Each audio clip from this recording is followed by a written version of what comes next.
반갑습니다. 오늘도 인생 보쌈을 찾아주셔서 감사합니다.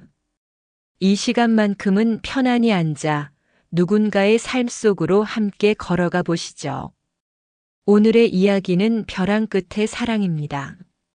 서울 강남구 대치동의 한 아파트, 35평짜리 거실에 5월의 햇살이 스며들고 있었습니다. 벽면을 가득 채운 가족 사진들이 40년의 세월을 조용히 증언하고 있었어요. 신혼 때의 수줍은 미소부터 아이들이 태어나고 자라는 모습, 그리고 어느새 중년이 되어버린 부부의 모습까지. 시간의 무게가 고스란히 담긴 액자들 사이로 먼지가 살짝 쌓여 있었습니다. 여보, 이거 봐요. 거실 소파에 앉아있던 김미영이 남편 박정수에게 여행 브로셔를 내밀었습니다. 나이 65, 은퇴한 지 이제 막 3개월이 된 박정수는 독서용 안경을 코끝에 걸치고 아내가 건넨 브로셔를 들여다보았어요. 터키 여행이요? 갑자기 이게 웬? 정수 씨, 우리 결혼한 지 벌써 40년이에요. 그동안 아이들 키우고 당신 직장 생활 뒷바라지 하느라 정신없이 살았잖아요. 이제 아이들도 다 장성해서 독립했고 당신도 은퇴했으니까. 한 번쯤 둘이서만 여행을 가보면 어떨까 싶어서요. 미영의 목소리에는 오랜 기다림이 묻어 있었습니다. 결혼 초기부터 늘 꿈꿔왔던 신혼여행 같은 여행을 이제야 입에 올릴 수 있게 된 것이었어요. 정수는 브로셔의 이스탄불 야경 사진을 바라보며 잠시 말이 없었습니다. 사실 미영이 모르는 것이 있었어요. 정수의 마음속에는 지난 20년간 쌓여온 피로감과 답답함이 켜켜이 자리 잡고 있었습니다. 회사에서의 스트레스, 반복되는 일상, 그리고 언제부터인가 식어버린 부부 사이의 감정들. 특히 5년 전부터는 회사 후배였던 이소희와의 만남이 그의 마음을 완전히 바꿔놓았어요. 터키라. 좋긴 하네요. 정수가 대답했지만 그의 눈빛에는 미영이 기대하는 설렘이 담겨 있지 않았습니다. 오히려 어떤 계산적인 차가움이 스쳐 지나갔어요. 하지만 미영은 그것을 알아채지 못했습니다. 정말요? 그럼 여행사에 문의해 볼까요? 5월 말이면 터키 날씨도 딱 좋을 것 같은데. 미영의 얼굴이 환하게 밝아졌습니다. 마치 20대 신부 때의 표정이 되살아나는 것 같았어요. 정수는 그런 아내의 모습을 바라보며 복잡한 감정에 휩싸였습니다. 한편으로는 죄책감이, 다른 한편으로는 기묘한 해방감이 동시에 밀려왔어요. 알겠어요. 내일 여행사에 가서 알아보도록 하죠. 그날 저녁 미영은 오랜만에 정성스럽게 저녁을 준비했습니다. 정수가 좋아하는 갈비찜과 나물 반찬들을 정갈하게 차려놓고 결혼 기념일에나 꺼내던 좋은 그릇들까지 사용했어요. 당신 정말 오랜만에 둘이서만 밥 먹네요. 그러게요. 아이들이 어릴 때는 항상 시끌벅적했는데. 하지만 대화는 거기서 끊어졌습니다. 40년을 함께 살았지만 막상 둘만 있으니 할 말이 많지 않았어요. 정수는 자꾸만 휴대폰을 확인했고 미영은 그런 남편의 모습이 신경 쓰였습니다. 여보, 혹시 회사에서 뭔가 일이 있나요? 은퇴했는데도 자꾸 폰을 보시네요. 아니에요. 그냥 뉴스 좀 보는 거예요. 정수는 서둘러 핸드폰을 주머니에 넣었습니다. 사실 그는 소희에게서 온 문자 메시지를 확인하고 있었던 것이었어요. 오빠 언제 만날 수 있어요? 라는 짧은 메시지였지만 정수의 마음을 흔들기에는 충분했습니다. 다음 날 오전 부부는 명동에 있는 여행사를 찾았습니다. 깔끔한 정장 차림의 상담사가 그들을 반갑게 맞이했어요. 터키 패키지 여행을 원하신다고 하셨는데 언제쯤 출발을 생각하고 계세요? 5월 말쯤으로 생각하고 있어요. 저희가 결혼 40주년이거든요. 미영이 수줍게 대답하자 상담사의 얼굴이 환하게 밝아졌습니다. 와, 정말 축하드려요. 40주년이시라니. 요즘 젊은 부부들도 보기 드문 일인데 정말 부러워요. 터키는 특히 부부 여행객들에게 인기가 많아요. 이스탄불의 로맨틱한 야경이며 카파도키아의 열기구 체험까지. 평생 잊지 못할 추억을 만드실 수 있을 거예요. 정수는 상담사의 말을 들으며 묘한 미소를 지었습니다. 평생 잊지 못할 추억이라는 말이 그에게는 다른 의미로 다가왔어요. 비용은 어느 정도 될까요? 1인당 250만 원 정도 예상하시면 돼요. 항공료, 숙박, 식사, 관광지 입장료 모두 포함된 가격이에요. 5박 7일 일정으로요. 미영은 잠시 망설였습니다. 정수의 퇴직금으로 당분간 생활해야 하는 상황에서 500만 원이라는 돈이 만만치 않았어요. 하지만 40년 만에 둘만의 여행이라는 생각에 마음을 굳혔습니다. 좋아요. 예약하죠. 정수가 먼저 대답했습니다. 미영은 남편의 의외로 시원한 결정에 깜짝 놀랐어요. 정말요? 돈이 좀 많이 드는데. 괜찮아요. 우리 평생에 한 번 있을 일인데 뭘 그런 걸 따져요. 정수의 말에는 진심이 담겨 있는 것 같았습니다. 하지만 실제로는 전혀 다른 이유였어요. 그는 이미 머릿속으로 치밀한 계산을 하고 있었습니다. 여행사에서 나온 후 부부는 근처 찻집에 앉아 터키 가이드북을 펼쳐보았습니다. 여기 봐요. 파무칼레 온천도 있고 트로이 유적지도 볼 수 있대요. 학교 다닐 때 세계사 시간에 배웠던 곳들을 직접 볼 수 있다니 신기해요. 미영의 목소리에는 설렘이 가득했습니다. 마치 첫 소풍을 앞둔 아이 같았어요. 정수는 그런 아내를 바라보며 가슴 한편이 무거워지는 것을 느꼈습니다. 미영 씨, 우리 정말 오랜만에 여행 가는 거네요. 그러게요. 신혼여행 이후로 처음이에요. 그때도 제주도 3박 4일이 전부였잖아요. 아이들 때문에 항상 바빴으니까. 정수의 말에는 어떤 그리움 같은 것이 섞여 있었습니다. 하지만 그것이 아내에 대한 그리움인지 아니면 다른 무엇에 대한 것인지는 명확하지 않았어요.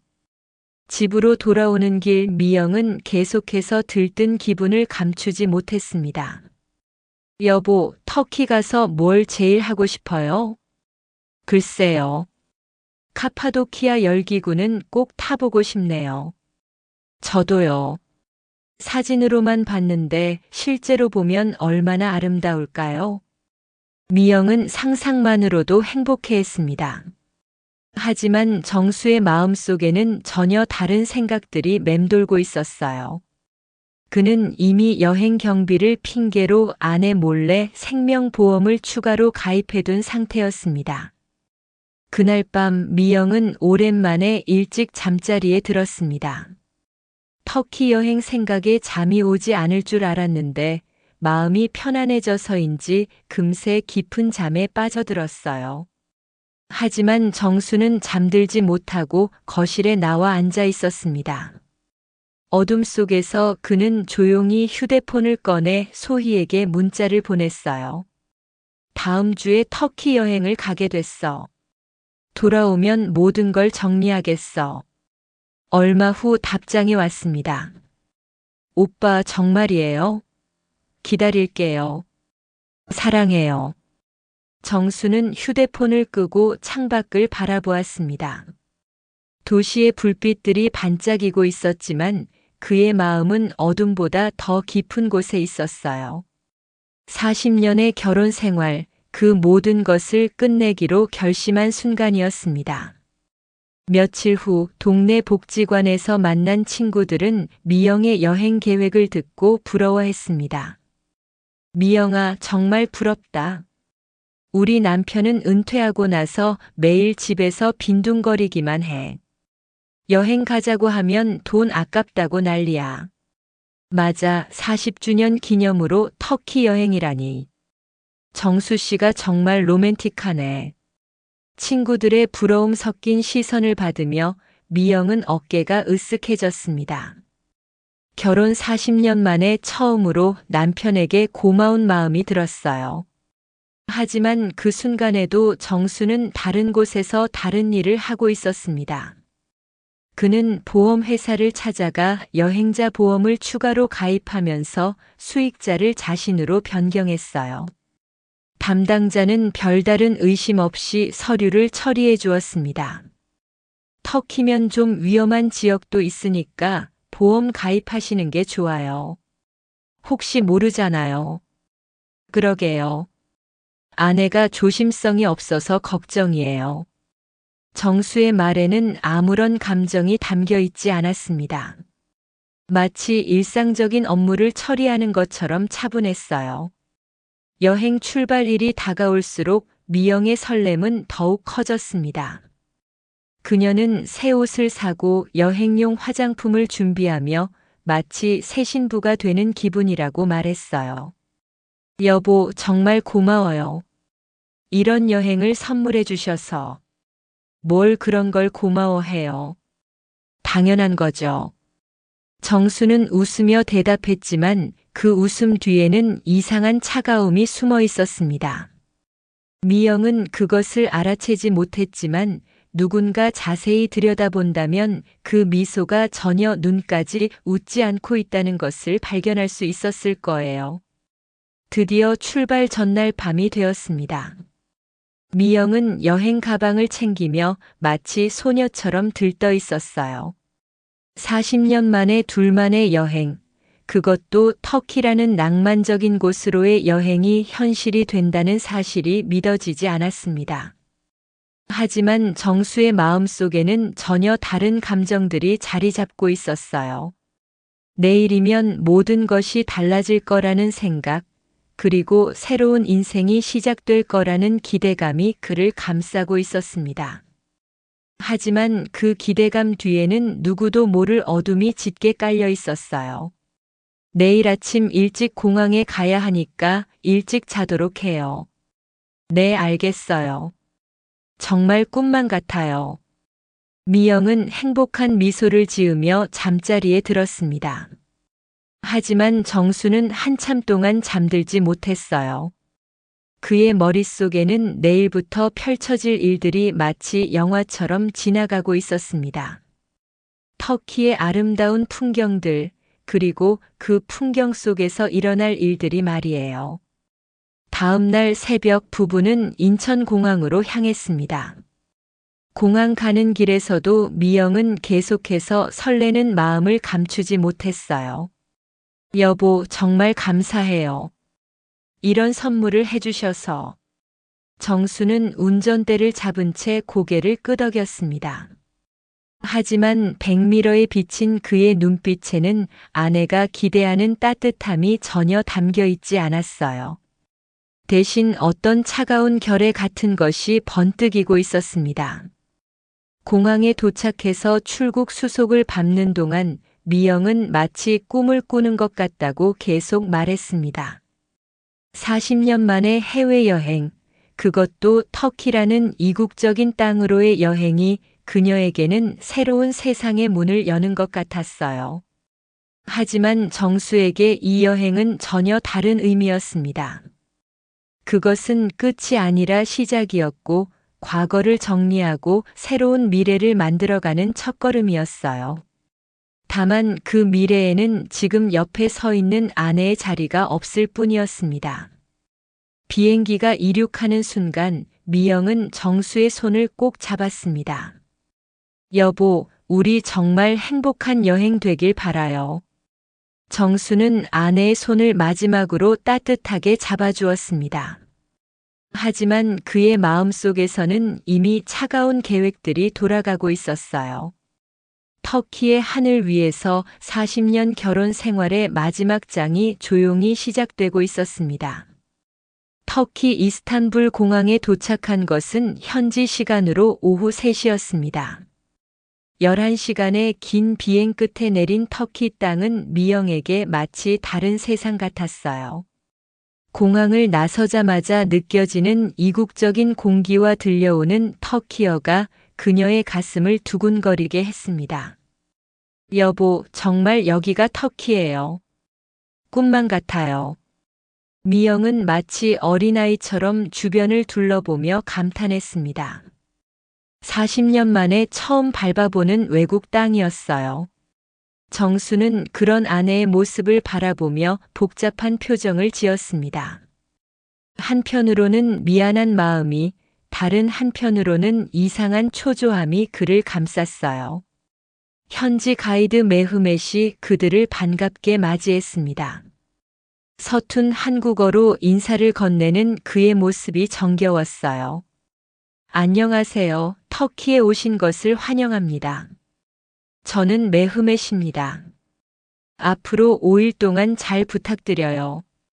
감사합니다. 저희도 잘 부탁드려요. 미영이 어색하지만 정중하게 인사를 나누는 동안 정수는 주변 지형을 유심히 살펴보고 있었습니다. 마치 무언가를 계획하는 사람의 눈빛이었어요. 호텔에 도착해 짐을 풀고 나자 미영은 창밖으로 보이는 보스포루스 해협의 풍경에 넋을 잃었습니다. 여보, 이 풍경 좀 봐요. 정말 아름다워요. 사진으로만 보던 곳을 실제로 보다니. 그러게요. 정말 멋지네요. 정수도 함께 창밖을 바라보았지만 그의 관심은 풍경보다는 다른 곳에 있었습니다. 내일 일정표를 들여다보며 무언가를 확인하고 있었어요. 첫째 날 저녁은 보스포루스 해협 크루즈였습니다. 유럽과 아시아를 가르는 해협을 배로 건너며 두 대륙을 동시에 볼 수 있다는 설명에 미영은 연신 감탄했어요. 정수 씨, 우리가 지금 두 대륙 사이에 있는 거예요. 신기하지 않아요? 정말 신기하네요. 하지만 정수의 대답은 어딘지 건성이었습니다.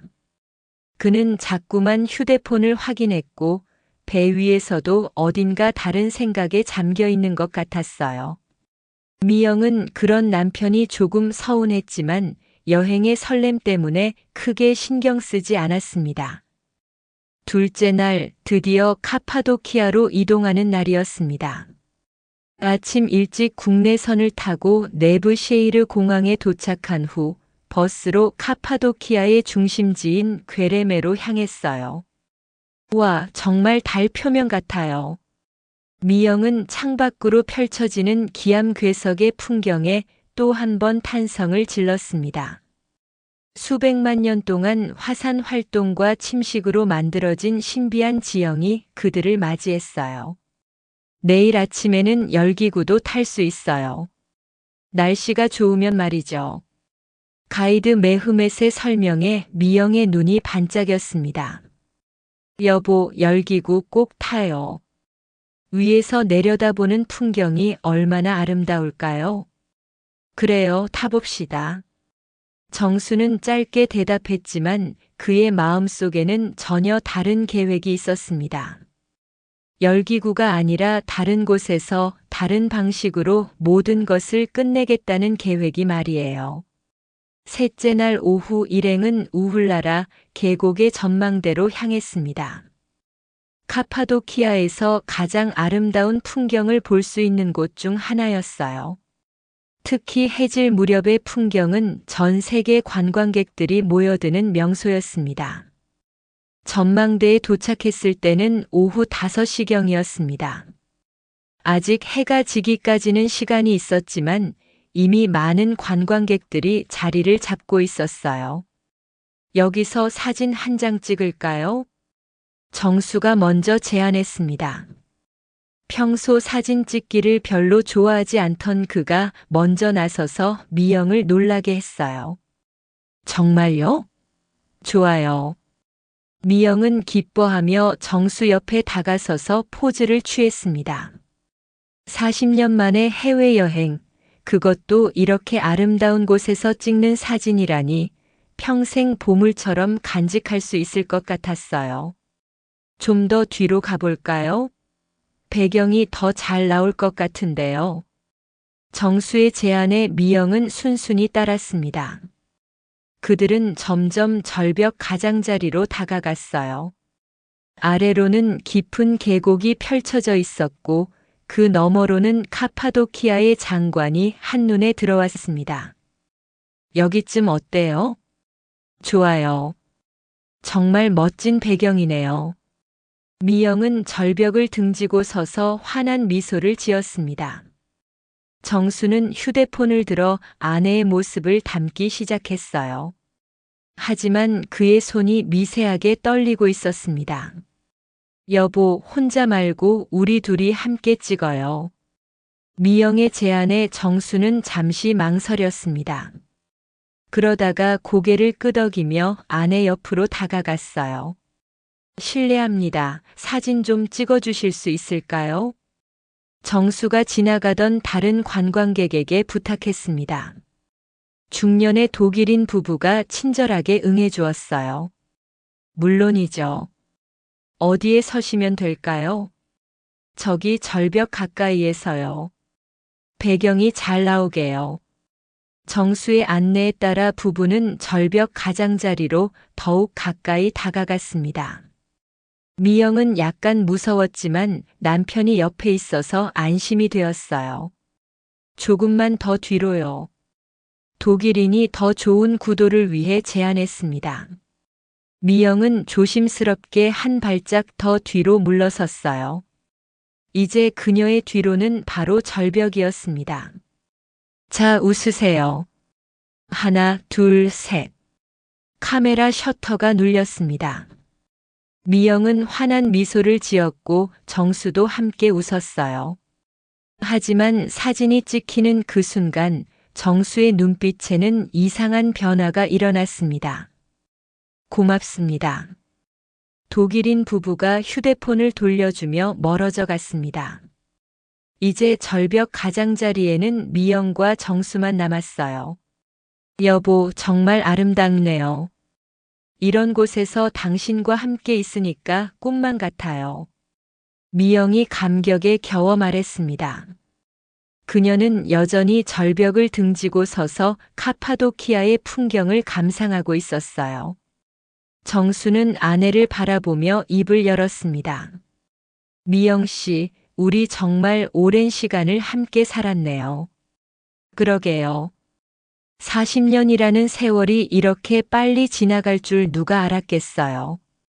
그동안 고생 많았어요. 정수의 목소리에는 묘한 감정이 담겨 있었습니다. 미영은 그것을 고마움이나 애정으로 받아들였어요. 무슨 말씀이에요? 당신도 가족을 위해 평생 고생하셨잖아요. 미영 씨. 정수가 아내의 이름을 불렀습니다. 그의 목소리가 평소와 달리 진지했어요. 네, 왜요? 미영이 고개를 돌려 남편을 바라보았습니다. 그 순간 정수는 한 걸음 더 가까이 다가왔어요. 우리 영원히 함께 하자. 정수가 말하며 미영의 손을 잡았습니다.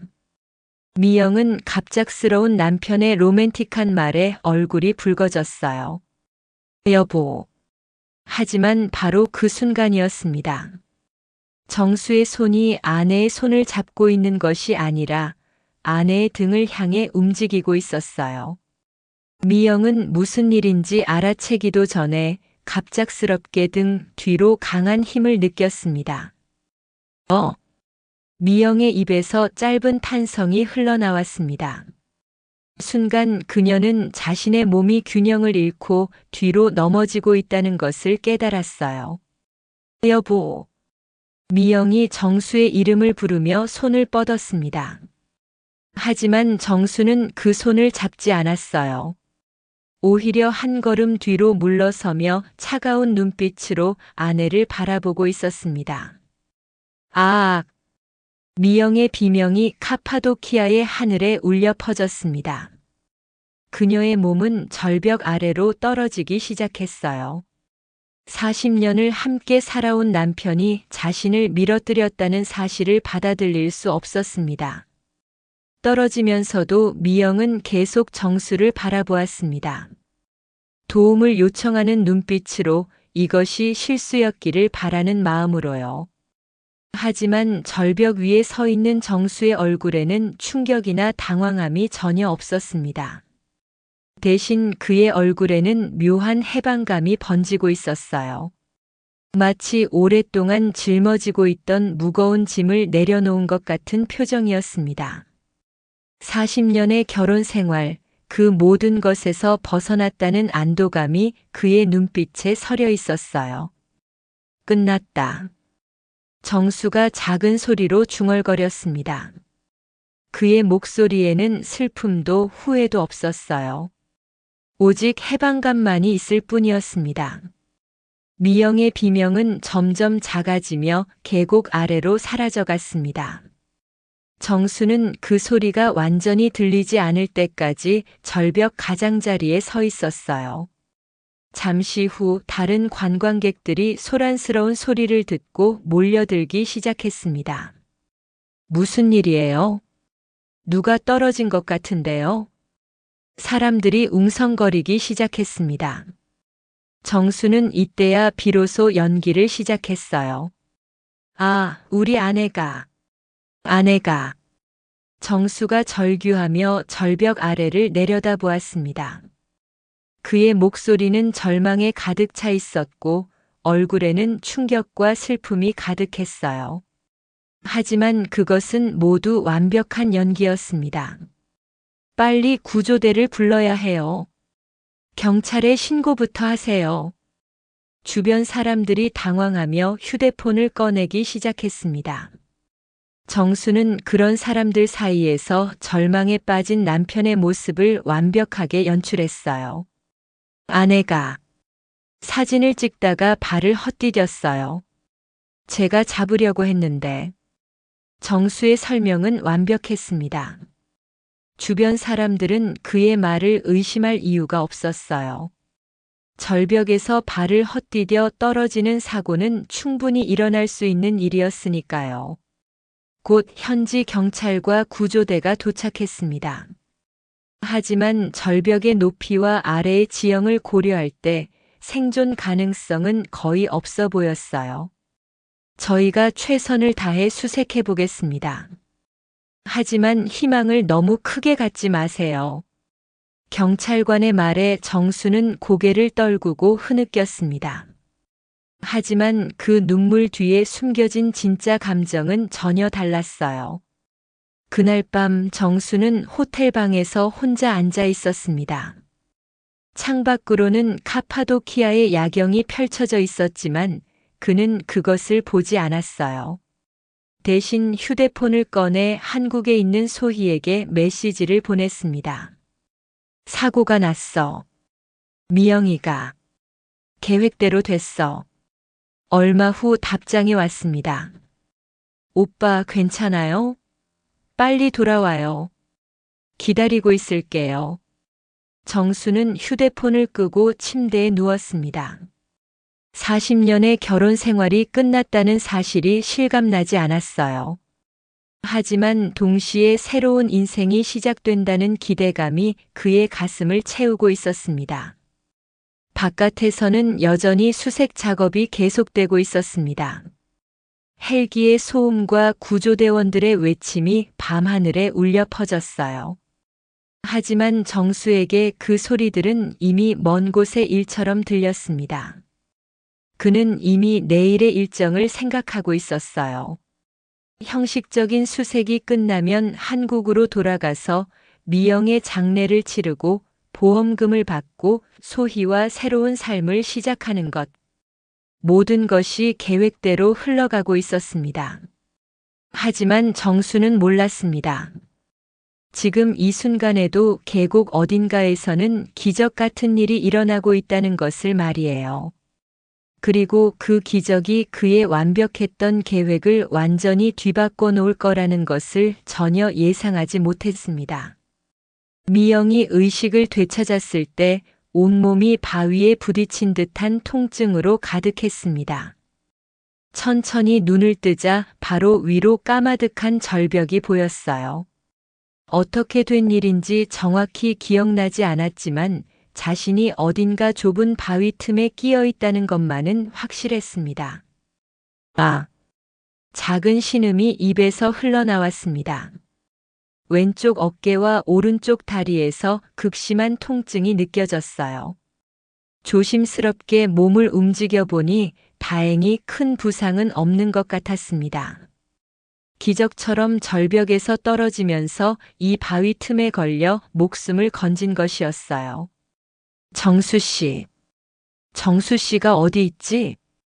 미영은 남편을 찾으며 위를 올려다보았습니다. 하지만 절벽 위에서는 아무 소리도 들려오지 않았어요. 서서히 기억이 되살아나기 시작했습니다. 사진을 찍던 순간 남편이 말했던 영원히 함께하자는 말, 그리고 등 뒤로 느껴졌던 강한 힘. 설마 그럴 리가. 미영은 고개를 저었습니다. 40년을 함께 살아온 남편이 자신을 일부러 밀어뜨렸다는 생각은 받아들일 수 없었어요. 분명 실수였을 거라고, 지금 정수가 구조대를 부르러 갔을 거라고 스스로를 달랬습니다. 위에서 헬기 소리가 들려왔습니다. 구조 작업이 시작된 것 같았어요.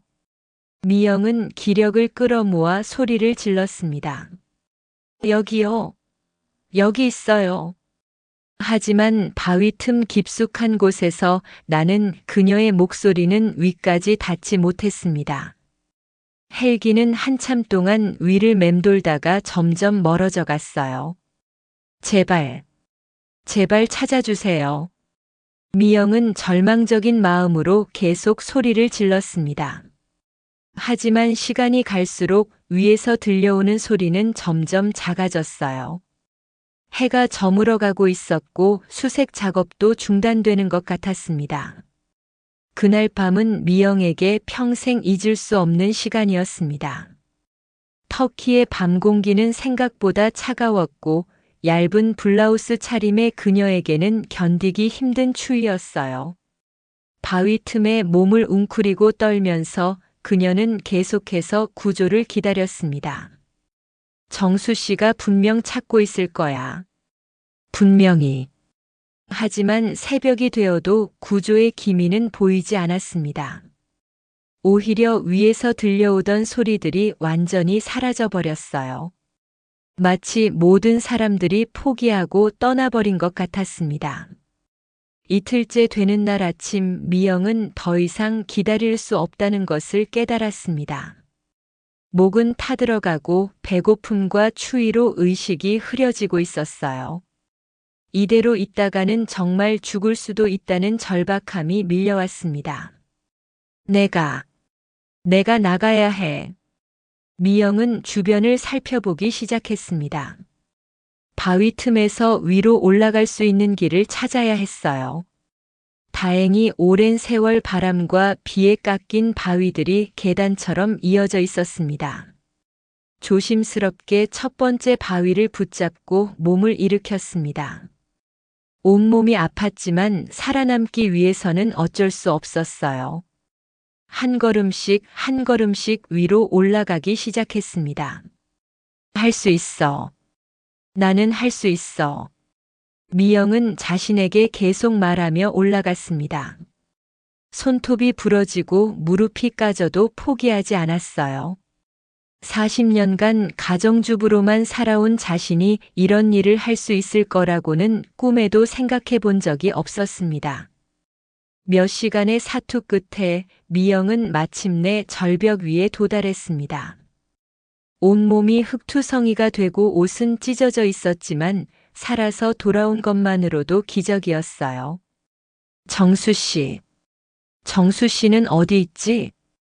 하지만 절벽 위는 텅 비어 있었습니다. 어제 그렇게 많았던 관광객들도 구조대원들도 모두 사라져 버렸어요. 마치 아무 일도 없었다는 듯이 조용했습니다. 미영은 비틀거리며 호텔로 향했습니다. 남편이 자신을 찾으러 나갔거나 아니면 호텔에서 구조 소식을 기다리고 있을 거라고 생각했어요. 하지만 호텔 로비에서 그녀가 들은 것은 충격적인 이야기였습니다. 미안해요, 부인. 정수 씨는 어젯밤 한국으로 출발하셨어요. 프런트 직원의 말에 미영은 귀를 의심했습니다. 뭐라고요? 한국으로 출발했다고요? 네, 부인께서 실종되셔서 너무 슬퍼하시더라고요. 수색 작업도 중단되었고 더 이상 터키에 머물 이유가 없다고 하시면서 미영의 머릿속이 하얗게 변했습니다. 남편이 자신을 두고 혼자 한국으로 돌아갔다는 것이 믿어지지 않았어요. 그럴 리가 없어요. 하지만 현실이었습니다. 정수는 아내의 시신도 찾지 못한 채 홀로 한국으로 돌아갔던 것이에요. 마치 모든 것이 계획된 일처럼 말입니다. 미영은 터키 경찰서로 향했습니다. 자신이 살아있다는 것을 알려야 했어요. 하지만 그곳에서 들은 이야기는 더욱 충격적이었습니다. 부인의 남편분이 이미 사망 신고를 접수하셨어요. 공식적으로 부인은 실종으로 처리되었고 한국 영사관에도 통보된 상태입니다. 사망 신고라고요? 제가 여기 살아있는데요. 물론 지금 확인해서 정정하겠습니다. 하지만 이상하네요. 보통은 72시간 정도 더 수색을 해보는데 남편분이 너무 서둘러서 신고를 하셨어요. 경찰관의 말에 미영의 가슴이 철렁 내려앉았습니다. 남편이 자신의 죽음을 너무나 쉽게 받아들였다는 것이 이상했어요. 그날 밤 미영은 터키의 한 작은 여관에서 하룻밤을 보냈습니다. 한국으로 돌아갈 항공료도 여권도 모두 정수가 가져갔기 때문에 영사관의 도움을 받아야 했어요. 혼자 있는 시간 동안 미영은 많은 생각을 했습니다. 절벽에서 일어난 일을 자세히 되짚어 보니 점점 이상한 점들이 발견되었어요. 영원히 함께 하자고 하면서 왜 그런 말을? 그리고 등 뒤로 느껴졌던 그 힘. 처음에는 실수라고 생각했지만 이제는 확신이 서기 시작했습니다. 정수가 일부러 자신을 밀어뜨렸다는 것을 말이에요. 왜? 도대체 왜 그런 짓을? 40년 동안 헌신적으로 살아온 자신에게 왜 이런 일을 했는지 도무지 이해할 수 없었습니다. 하지만 분명한 것은 남편이 자신의 죽음을 원했다는 사실이었어요. 다음 날 미영은 한국 영사관에서 임시 여권을 발급받았습니다. 그리고 영사관 직원을 통해 충격적인 소식을 듣게 되었어요. 남편분께서 보험회사에 사망보험금 청구를 하셨다고 연락이 왔어요. 보험금이요? 네, 여행자 보험과 생명보험 2건이에요. 총 5억 원 정도 되는 것 같던데. 미영은 온몸에 전율이 일었습니다. 5억 원이라는 거액의 보험금. 그것도 자신이 죽자마자 바로 청구를 했다는 것이 믿어지지 않았어요. 혹시 더 조사해 볼 수 있을까요? 영사관 직원의 도움으로 미영은 한국의 상황을 더 자세히 알 수 있었습니다. 그리고 그 과정에서 더욱 충격적인 사실들을 발견하게 되었어요. 정수가 집안의 모든 재산을 자신의 명의로 바꿔놓았다는 것, 그리고 20년 넘게 다른 여자와 관계를 유지해왔다는 것까지. 그 여자의 이름은 이소희, 정수의 전 직장 후배였습니다. 소희 씨라고. 20년이나. 미영의 손이 떨렸습니다. 자신이 정수를 위해 헌신하고 있는 동안 남편은 다른 여자와 사랑을 나누고 있었던 것이에요. 그리고 이제는 자신을 죽여서 그 여자와 새로운 인생을 시작하려 했던 것입니다. 이제 알겠어. 왜 그랬는지. 미영의 눈에서 눈물이 흘러내렸습니다. 하지만 그것은 슬픔의 눈물이 아니었어요. 분노의 눈물이었습니다.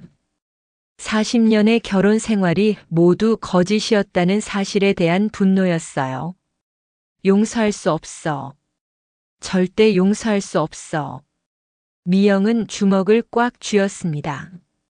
절벽에서 죽을 뻔했을 때도 느끼지 못했던 강한 의지가 그녀 안에서 타오르기 시작했어요. 나는 죽지 않았어. 그리고 복수할 거야. 그날 밤 미영은 한국행 비행기표를 예약했습니다. 하지만 바로 돌아가지는 않을 생각이었어요. 정수가 자신이 죽었다고 믿고 있는 동안 충분한 증거를 수집해야 했습니다.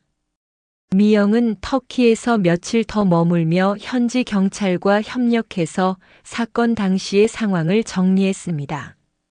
절벽에서 찍힌 CCTV 영상도 확보할 수 있었어요. 비록 화질이 선명하지는 않았지만 정수의 행동을 분석할 수 있는 중요한 증거였습니다. 이것만으로는 부족해. 더 확실한 증거가 필요해. 미영은 계획을 세우기 시작했습니다. 정수의 배신을 세상에 알리고 그가 저지른 일에 대한 대가를 치르게 만들 계획이었어요. 일주일 후 미영은 마침내 한국행 비행기에 몸을 맡겼습니다. 하지만 이번에는 40년 전 신부 때의 순진한 마음이 아니었어요. 복수의 의지로 가득 찬 한 여인의 귀환이었습니다. 비행기 창밖으로 터키의 땅이 점점 멀어져 갔습니다. 미영은 그 풍경을 바라보며 다시 한번 다짐했어요. 정수 씨, 당신이 저질러 놓은 일의 대가를 반드시 치르게 해줄게요. 나는 죽지 않았어요. 그리고 이제 모든 진실을 밝혀낼 거예요. 40년의 순종적인 아내 김미영은 터키 절벽에서 죽었습니다. 하지만 그 자리에서 태어난 것은 복수의 여신이었어요. 정수는 아직 그 사실을 전혀 모르고 있었지만 곧 현실이 되어 그의 앞에 나타날 것이었습니다. 인천공항에 도착한 정수의 얼굴에는 깊은 슬픔이 드리워져 있었습니다. 검은색 정장에 검은 넥타이를 맨 그의 모습은 누가 봐도 사랑하는 아내를 잃은 남편 같았어요. 공항에서 나오는 그를 마중 나온 것은 아들 박준호와 딸 박민정이었습니다. 아버지. 민정이 눈물을 글썽이며 아버지를 껴안았습니다. 준호 역시 침울한 표정으로 아버지의 어깨에 손을 올렸어요. 어머니가 정말. 그래. 터키 절벽에서 사진을 찍다가 발을 헛디뎠어. 정수의 목소리는 쉬어 있었고 눈가에는 눈물이 맺혀 있었습니다. 완벽한 연기였어요. 40년간 미영과 함께 살면서 익힌 연기 실력이었습니다. 장례식장은 슬픔에 잠겨 있었습니다. 영정 사진 속 미영은 환하게 웃고 있었어요. 그 모습을 바라보는 정수의 눈에서 진짜 눈물이 흘러내렸습니다. 하지만 그것은 슬픔의 눈물이 아니라 해방감의 눈물이었어요. 정수 씨, 정말 고생 많으셨어요. 조문객들이 하나둘 정수를 위로했습니다. 40년 동안 쌓아온 인맥들이 모두 찾아와 미영의 죽음을 애도했어요. 부부가 그렇게 금슬이 좋았는데 하필 결혼 40주년 여행에서 정말 안타까워요. 미영 씨가 얼마나 그 여행을 기대하고 있었는데 사람들의 위로를 받으며 정수는 속으로 웃었습니다. 모든 사람들이 자신의 연기에 속아 넘어가고 있었어요. 장례식이 끝난 후 정수는 보험회사를 찾았습니다. 여행자 보험 2억 원과 생명보험 3억 원, 총 5억 원의 보험금 지급 절차를 밟기 위해서였어요. 사망 확인서와 터키 경찰서 발급 서류가 모두 있으니까 처리에 문제 없을 거예요. 보험회사 직원의 말에 정수는 안도했습니다. 모든 것이 계획대로 흘러가고 있었어요. 보험금은 언제쯤 지급될까요? 서류 검토 후 일주일 정도면 지급 가능할 것 같습니다. 일주일 후 정수의 통장에는 5억 원이라는 거액이 입금되었습니다. 40년의 결혼 생활과 아내의 목숨값이었어요.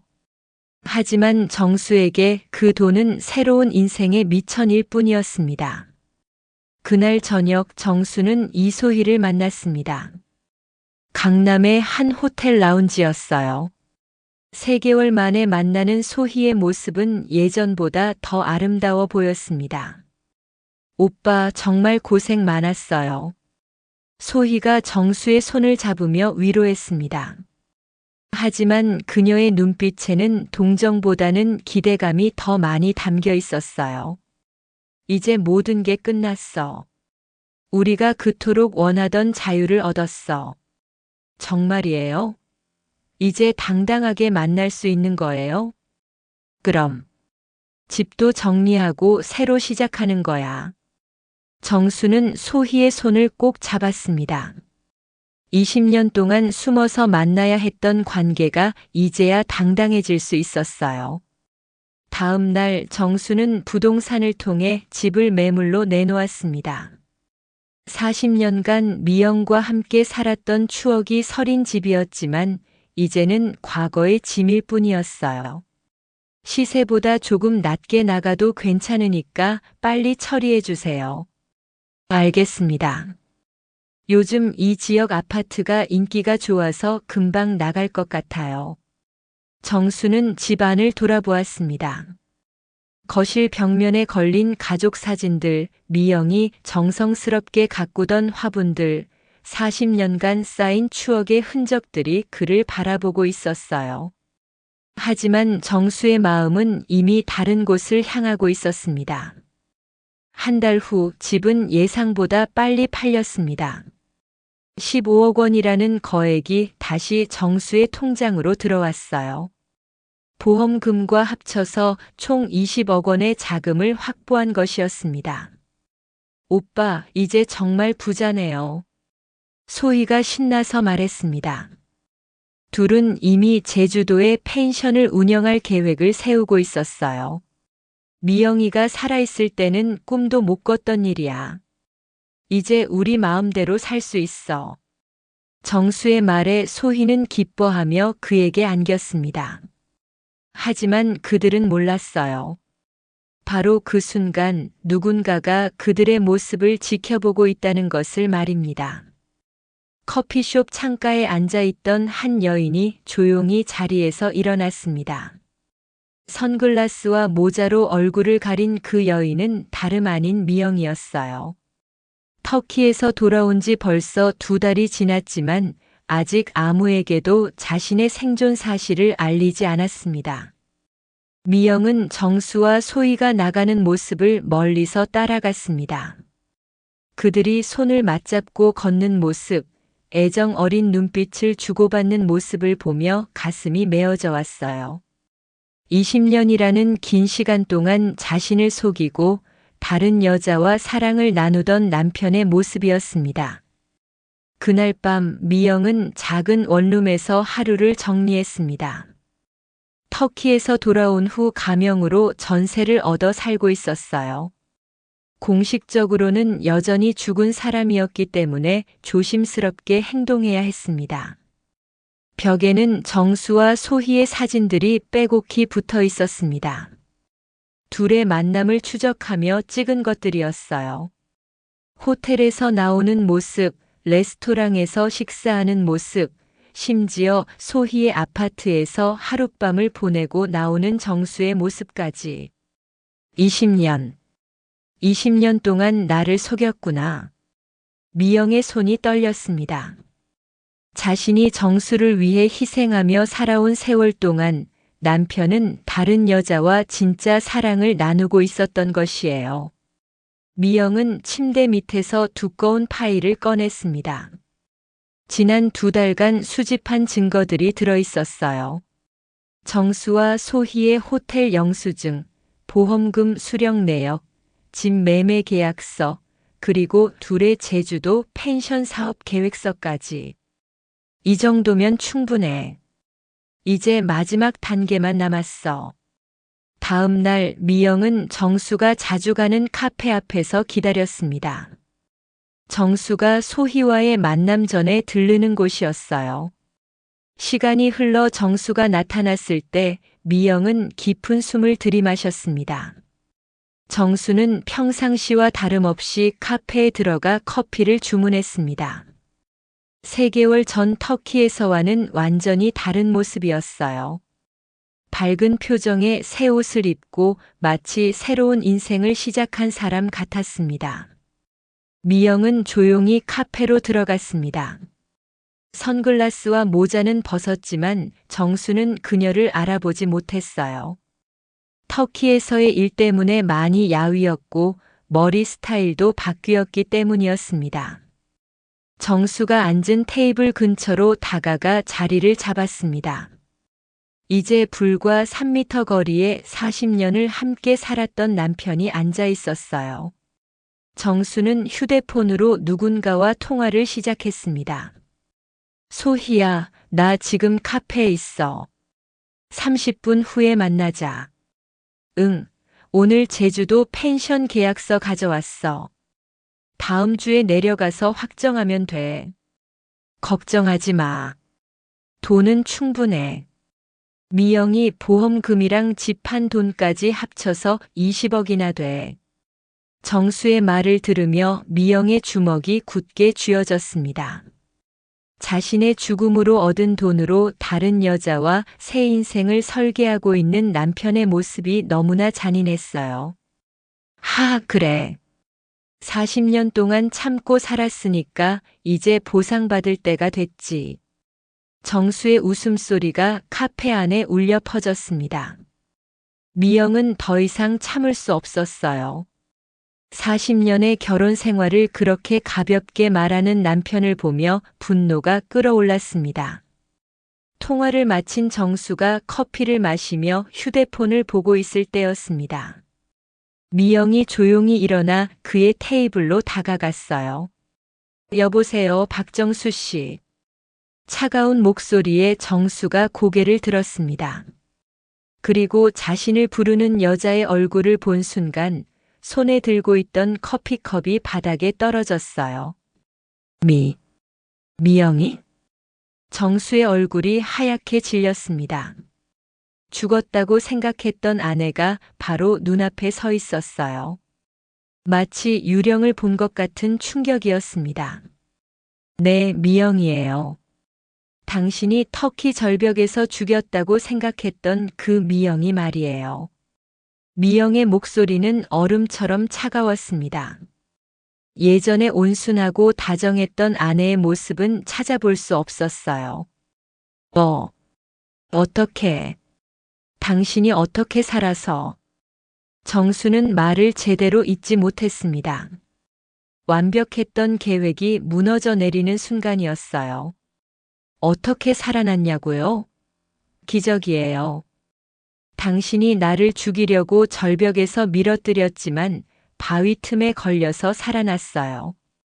미영의 말에 정수는 더욱 당황했습니다. 주변 사람들이 슬슬 이쪽을 바라보기 시작했어요. 미영아, 일단 여기서는. 왜요? 사람들 앞에서 얘기하면 안 돼요? 당신이 저지른 일이 부끄럽나요? 미영의 날카로운 목소리에 정수는 식은땀을 흘렸습니다. 상황을 수습해야 했지만 머릿속이 하얗게 변해서 아무 생각도 나지 않았어요. 집에 가서 얘기하자. 제발. 집이요? 당신이 이미 팔아버린 그 집 말인가요? 그 돈으로 이소희 씨와 제주도에서 펜션 차릴 그 돈 말이에요? 정수의 얼굴이 더욱 창백해졌습니다. 미영이 모든 것을 알고 있다는 것이 분명했어요.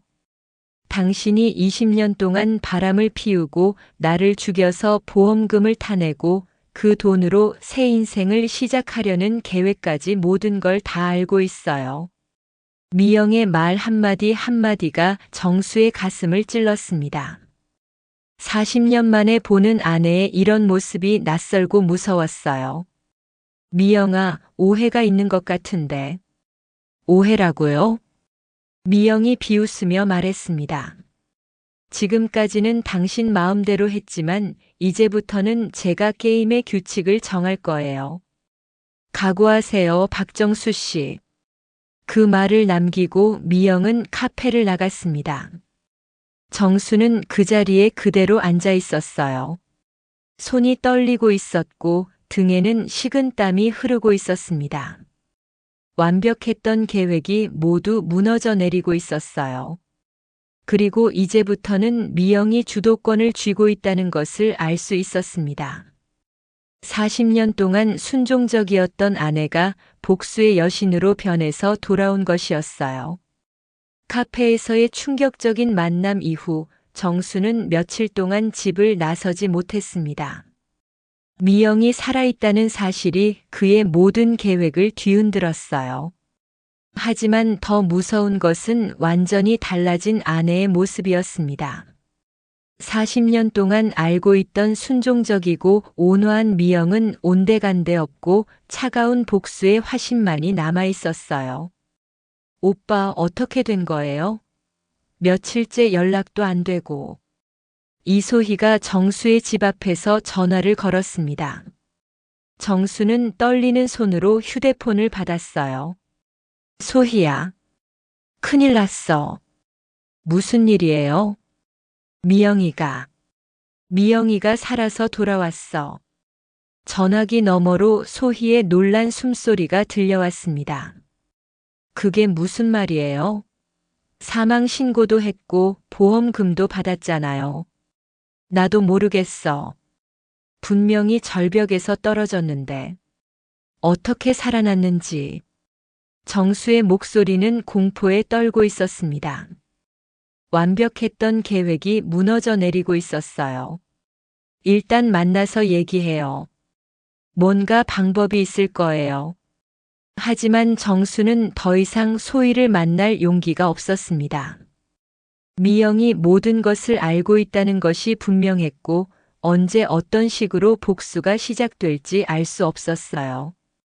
그로부터 일주일 후 정수에게 법원에서 소송장이 날아왔습니다. 미영이 살인 미수와 보험 사기, 그리고 재산 편취 혐의로 고발한 것이었어요. 이럴 수가. 정수의 손이 떨렸습니다. 소송장과 함께 온 증거 자료들을 보니 미영이 얼마나 치밀하게 준비했는지 알 수 있었어요. 터키 현지 경찰서 조사 자료, 절벽에서 찍힌 CCTV 영상, 그리고 한국에서 자신과 소희를 미행하며 찍은 사진들까지. 당신도 모를 거야. 내가 왜 그랬는지. 정수가 혼자 중얼거렸습니다. 하지만 변명할 여지는 없었어요. 모든 증거가 그의 범죄를 입증하고 있었습니다. 며칠 후 정수에게 미영으로부터 문자가 왔습니다. 내일 오후 3시 우리가 마지막으로 함께 살던 집에서 만나요. 새 주인이 이사 오기 전 마지막 기회예요. 정수는 망설였지만 결국 약속 장소로 향했습니다.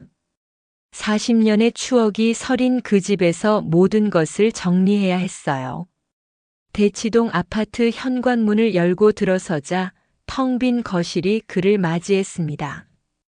가구들은 모두 치워졌지만 벽면에 남아있는 못자국들이 40년의 세월을 말해주고 있었어요. 미영은 이미 와 있었습니다. 창가에 서서 바깥을 바라보고 있던 그녀가 정수를 향해 돌아섰어요. 왔네요. 미영의 목소리는 여전히 차가웠습니다. 정수는 조심스럽게 그녀에게 다가갔어요. 미영아, 내가 이제 와서 변명하려고요. 미영이 정수의 말을 끊었습니다. 그녀의 눈빛에는 40년 동안 쌓인 분노와 실망이 담겨 있었어요. 당신이 왜 그랬는지 다 알고 있어요. 이소혜 때문이죠. 20년 동안 바람을 피우면서도 모자라서 이제는 나를 죽여서 그 여자와 새 인생을 살려고 했던 거 아네요? 정수는 고개를 들 수 없었습니다. 모든 것이 들통난 상황에서 더 이상 숨길 것도 없었어요. 내가 언제부터 당신에게 짐이 되었나요? 40년 동안 당신을 위해 모든 것을 희생했는데 언제부터 내가 제거해야 할 존재가 되었던 거죠? 미영의 목소리가 떨렸습니다. 분노보다는 깊은 슬픔이 배어 있었어요. 미영아, 내가 당신에게 미안해서 그랬어. 20년 동안 다른 여자를 사랑하면서도 당신과 함께 살아야 했던 게 너무 괴로웠어. 정수가 마침내 입을 열었습니다. 그래서 나를 죽이려고 했다는 거예요? 괴로우면 이혼하면 되는 거 아닌가요? 왜 하필 죽음을 택했어요? 보험금이 필요했어. 소희와 새 인생을 시작하려면 돈이 필요했고, 정수의 고백에 미영은 쓴웃음을 지었습니다. 결국 돈이군요. 40년의 결혼 생활이 5억 원 값어치였다는 거네요. 미영아, 제발. 나를 용서해줘. 정말 미안해. 정수가 무릎을 꿇으며 빌었습니다. 하지만 미영의 표정은 변하지 않았어요. 용서요? 당신이 나를 절벽에서 밀어뜨릴 때 한 번이라도 용서를 구했나요? 내가 떨어지면서 당신을 부를 때 한 번이라도 후회했나요? 미영의 말에 정수는 아무 대답도 할 수 없었습니다. 오히려 해방감을 느꼈죠. 드디어 짐을 덜었다고 생각했을 거예요. 40년 동안 나를 속이고 다른 여자와 사랑을 나누고 급기야 살인까지 저지르면서도 양심의 가책 하나 없었던 당신을 어떻게 용서하라는 거예요? 미영이 가방에서 두꺼운 파일을 꺼냈습니다. 이게 뭔지 알아요? 뭔데? 당신과 이소희의 20년 불륜 증거들이에요. 호텔 영수증, 문자 메시지, 사진들. 그리고 당신이 나를 죽이려고 계획했던 모든 증거들이 다 들어있어요. 정수의 얼굴이 창백해졌습니다. 터키 현지 CCTV 영상도 확보했어요. 화질이 선명하지는 않지만 당신이 나를 밀어뜨리는 장면이 찍혀 있어요. 그리고 보험 사기, 재산 편취까지. 당신은 최소 10년은 감옥에 가게 될 거예요. 미영아, 제발. 아, 그리고 이소희 씨도 공범으로 고발했어요. 불륜 관계를 유지하면서 당신의 범죄를 도왔으니까요. 정수는 완전히 무너져 내렸습니다. 모든 것이 끝났다는 것을 깨달았어요.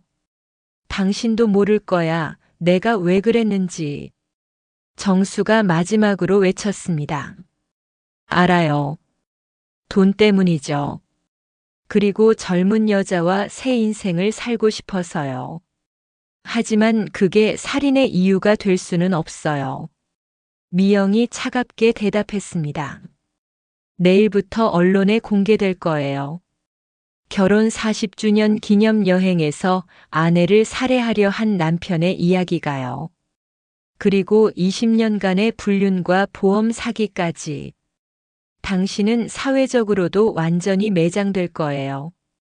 정수는 그 자리에 주저앉았습니다. 법적 처벌뿐만 아니라 사회적 죽음까지 기다리고 있었어요. 왜 하필 터키에서 그랬을까요? 국내에서 했다면 더 완벽했을 텐데. 미영이 중얼거렸습니다. 아마도 로맨틱한 여행지에서 사고사로 꾸미면 더 자연스러울 거라고 생각했겠죠.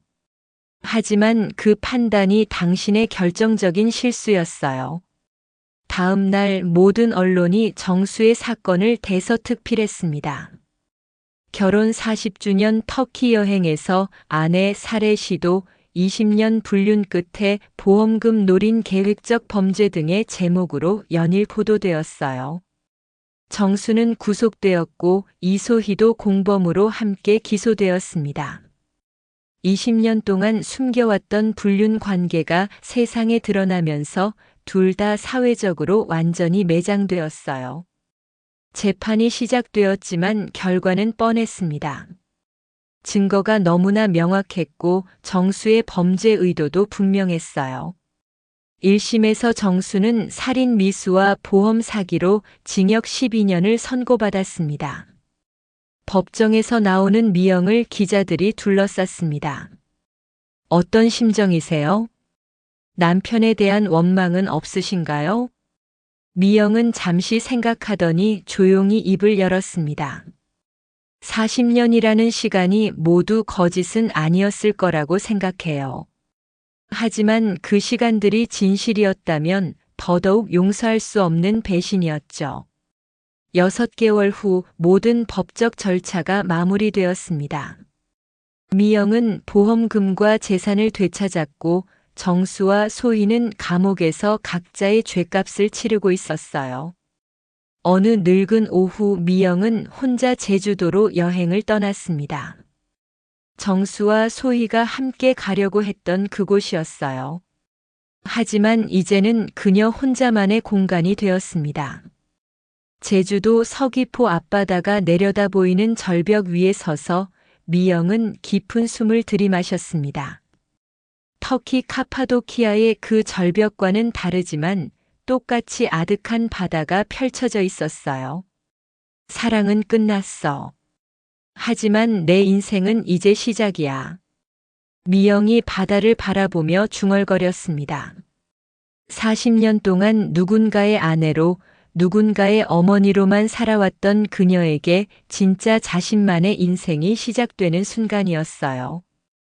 바람이 그녀의 머리카락을 날렸습니다. 이제 65, 새로운 시작을 하기에는 늦은 나이일 수도 있었지만 미영에게는 희망으로 가득한 시간이었어요. 절벽 아래로 파도가 부서지는 소리가 들려왔습니다. 그 소리는 과거를 씻어내는 정화의 소리 같았어요. 미영은 마지막으로 정수와의 추억들을 마음속에서 지워내고 오롯이 자신만을 위한 새로운 꿈을 품기 시작했습니다. 40년의 긴 악몽이 끝나고 진짜 인생이 시작되는 순간이었습니다. 삶은 언제나 후회와 그리움이 뒤섞인 길이지만 결국 남는 건 사랑뿐입니다. 오늘 이야기가 여러분 마음에도 작은 울림이 되었길 바랍니다. 구독과 좋아요는 저희에게 큰 힘이 됩니다. 그리고 여러분의 가족 이야기 혹은 마음속에 간직한 사연을 댓글로 남겨주세요. 여러분의 이야기가 또 다른 드라마가 됩니다.